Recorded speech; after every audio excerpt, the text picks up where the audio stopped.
أعوذ بالله من الشيطان الرجيم بسم الله الرحمن الرحيم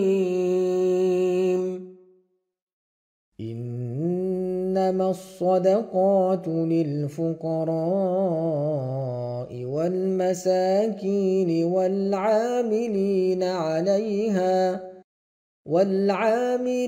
عليها والمؤلفة قلوبهم وفي الرقاب والغارمين وفي سبيل الله وابن السبيل فريضة من الله والله عليم حكيم صدق الله العظيم. Assalamualaikum warahmatullahi wabarakatuh. Bismillahirrahmanirrahim. Alhamdulillahirabbil alamin.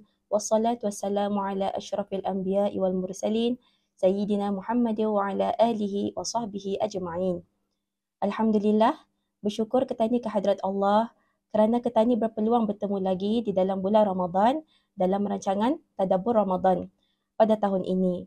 Dan semoga amalan ketani diterima Allah jua. Amin ya rabbal alamin. InsyaAllah, pada hari ini, mari ketani bersama-sama mentadabburi surah At-Taubah ayat 60 yang berbunyi, A'udzu billahi minasyaitonir rajim. Innamas sadaqatu lil fuqara'i wal masakin wal 'amilina 'alaiha wal mu'allafati qulubuhum wa fir riqabi wal gharimin wa fi sabilillahi wa ibnis sabil. Fariidatan minallah wallahu alimun hakim. Yang bermaksud, sesungguhnya sedekah-sedekah, yakni zakat itu, hanyalah untuk orang-orang yang fakir dan orang-orang miskin dan amil-amil dan orang-orang yang dijenakkan hatinya dengan Islam, yakni mu'allaf, dan untuk memerdekakan hamba sahaya dan orang-orang musafir yang terlantar dalam perjalanannya, yakni yang terputus perbelanjaannya. Itulah ketetapan daripada Allah dan Allah Maha mengetahui lagi Maha bijaksana. Maksudnya, sesungguhnya sedekah-sedekah yakni zakat itu hanyalah untuk orang-orang fakir dan orang-orang miskin dan amil-amil dan orang-orang yang dijinakkan hatinya dengan Islam, yakni mu'allaf, dan untuk memerdekakan hamba sahaya dan orang-orang yang berhutang, dan untuk pejuang-pejuang yang berjihad pada jalan Allah, dan orang-orang musafir yang terlantar dalam perjalanannya, yakni yang terputus perbelanjaannya. Itulah ketetapan daripada Allah Subhanahu Wa Taala dan Allah Maha mengetahui lagi Maha bijaksana. Dikatakan setelah Allah Subhanahu Wa Taala menjelaskan celaan orang munafik ke atas Nabi Muhammad sallallahu alaihi wasallam yang dituduh tidak berlaku adil dalam pembahagian zakat, maka pada ayat anitah Allah menerangkan secara terperinci mengenai siapa yang berhak menerima zakat ini. Jadi terdapat 8 golongan yang telah ditetapkan oleh Allah Subhanahu Wa Taala untuk menerima zakat. Dan akan ketani huraikan pada hari ini takrifan asnaf zakat berpandukan kepada kitab Zainul Talib, insya-Allah. Jadi apakah mesej daripada ayat ini? Di antaranya ialah untuk mengambil tahu perihal golongan yang layak menerima zakat agar tidak menzalimi mereka yang memerlukan. Dan orang Islam yang berkemampuan wajib untuk mengeluarkan zakat dengan syarat-syarat tertentu. Dan meyakini hikmah atas setiap apa yang Allah Subhanahu Wa Taala perintahkan kepada hamba-hambanya. Jadi zakat ini diambil daripada terbitan kata zakah yang bermaksud suci dan subur. Termaksudlah bersih, berkat, berkembang dan baik kepada harta zakat, kepada muzaki iaitu pembayar zakat dan penerima zakat. Dan dari segi syarat pula, zakat ini adalah untuk mengeluarkan harta tertentu dengan kadar tertentu, dengan syarat-syarat yang tertentu kepada golongan-golongan yang tertentu. Zakat ini juga merupakan rukun Islam yang 5. Jadi hukum mengeluarkan zakat ini adalah wajib bagi tiap-tiap muslimin dan muslimat.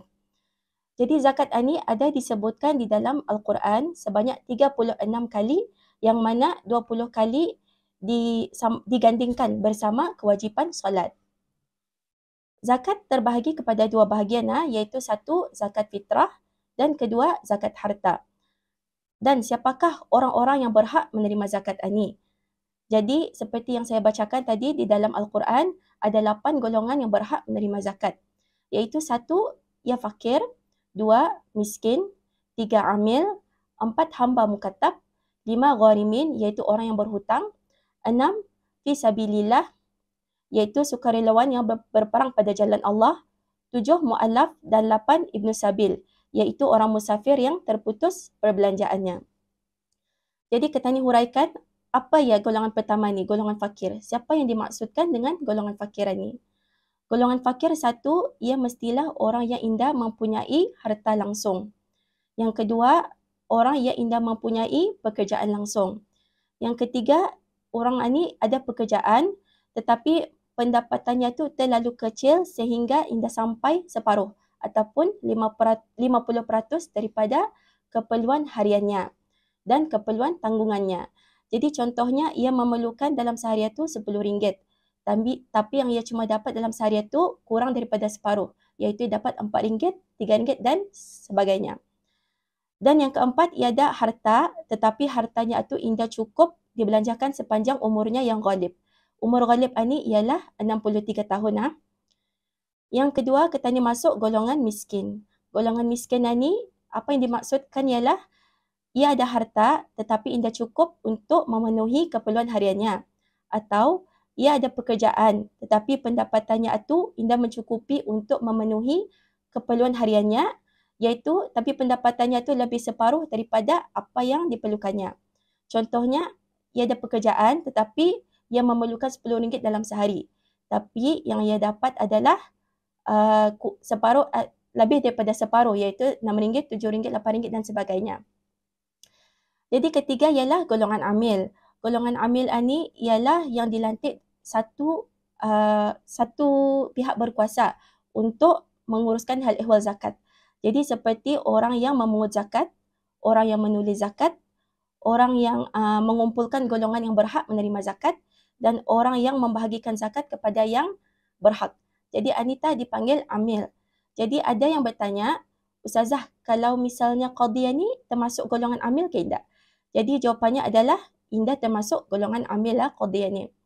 Jadi amil ni biasanya kalau di Brunei terdiri daripada imam-imam, bilal, marbut, dan masa ni DST sudah juga boleh katanya bayar secara online. Jadi tapi amil ni ada syarat-syaratnya juga untuk menjadi amil. Ia ada 6, iaitu 1, ia mesti Islam, 2, mukallaf, 3, lelaki, 4, adil, 5, mendengar, dan ia dapat, ke-6, ia dapat melihat. Jadi yang keempat, katanya masuk golongan mu'allaf. Asnaf mu'allaf ni termasuk dalam 4 golongan yang akan saya sebutkan nanya. 1, ia baru memeluk Islam tetapi imannya tu belum teguh. Yang kedua, ia baru memeluk Islam dan teguh keimanannya dan ia mempunyai kedudukan dan kemuliaan dalam masyarakatnya. Yang ketiga, ia memeluk Islam dan ia mempunyai pengikut-pengikut yang ingkar dalam mengeluarkan zakat. Dan jika ia diberi zakat itu, ia bersedia untuk berperang dengan orang-orang yang ingkar berzakat itu. Dan yang keempat, orang yang memeluk Islam dan ia mempunyai pengikut-pengikut yang kafir. Jadi jika ia diberi zakat, ia bersedia untuk berperang dengan orang yang kafir itu. Jadi golongan kelima ialah hamba mukatab. Hamba mukatab ini adalah hamba yang diberi peluang oleh tuannya untuk menebus dirinya, untuk mencari dan mengumpul satu jumlah harta dalam suatu tempoh masa yang tertentu untuk menjadi orang yang merdeka. Jadi golongan hamba mukatab ini layak diberi zakat. Namun isu hamba mukatab masa ini indah lagi ada, alhamdulillah. Jadi golongan keenam ialah golongan al-gharimin, iaitu orang yang berhutang. Jadi golongan ini terbahagi kepada 4 bahagian, iaitu 1, ia berhutang kerana kebaikan dan maslahat ramai. Yang kedua, ia berhutang kerana kebaikan dan maslahat diri sendiri beserta keluarganya. Yang ketiga, ia berhutang kerana menjamin hutang orang. Yang keempat, ia berhutang kerana melepaskan orang Islam yang kena tawan. Jadi saya terangkan sedikit apa yang dimaksudkan dengan ia berhutang kerana kebaikan dan maslahat ramai ini. Contohnya, satu mukimah ini akan membina masjid. Tapi nak mencukupi kurang 10,000 lagi. Jadi imamnya ni, ketua kampung ni meminjam duit sebanyak 10,000 untuk menghabiskan membina masjid Ania. Ia berhutang kerana kebaikan dan maslahat ramai ini. Contohnya, satu penduduk mukim misalnya mendirikan masjid dan wang perbelanjaan itu hingga mencukupi kerana gunai lagi RM10,000. Sekali ketua kampung itu membayarkan lagi RM10 dengan cara berhutang. Maka layak ketua kampung ini untuk diberi zakat itu. Dan mereka yang berhutang kerana kebaikan dan maslahat ramai ini berhak menerima zakat walaupun ia kaya dan selagi hutangnya belum habis. Okey, kita ni masuk golongan ketujuh. Golongan ketujuh ialah golongan fi sabilillah, iaitu orang yang sukarela menjadi tentera dalam peperangan bagi menegakkan dan mempertahankan kebenaran dan kesucian agama Islam. Jadi golongan ini walaupun ia kaya macam mana sekalipun, ia berhak menerima zakat. Dan golongan terakhir yang akan saya takrifkan iaitu golongan Ibn Sabil. Yang dimaksudkan dengan Ibn Sabil ini ialah orang yang hendak musafir dan tidak mencukupi perbelanjaannya. Atau orang yang merantau ke sebuah negeri dan ke suatu tempat yang lain tetapi kehabisan perbelanjaan atau tambang. Jadi mereka ini layak diberi zakat atuah. Jadi syarat untuk Ibn Sabil ini menerima zakat ada dua. Iaitu satu, ia berhajat dan memerlukan bantuan. Yang kedua, perjalanannya itu bukan perjalanan maksiat. Jadi kalau syarat-syarat ini, maksudnya tu ia musafir itu untuk perjalanan maksiat ataupun ia mempunyai belanja yang cukup, jadi ia berhak untuk menerima zakat. Wallahu a'lam bissawab. Sekian pencerahan dan huraian saya mengenai zakat. Semoga ianya bermanfaat dan dapat difahami dan semoga menjadi amalan jariah yang diterima Allah Subhanahu wa taala. Dan semoga kita ditemukan lagi di Ramadan akan datang.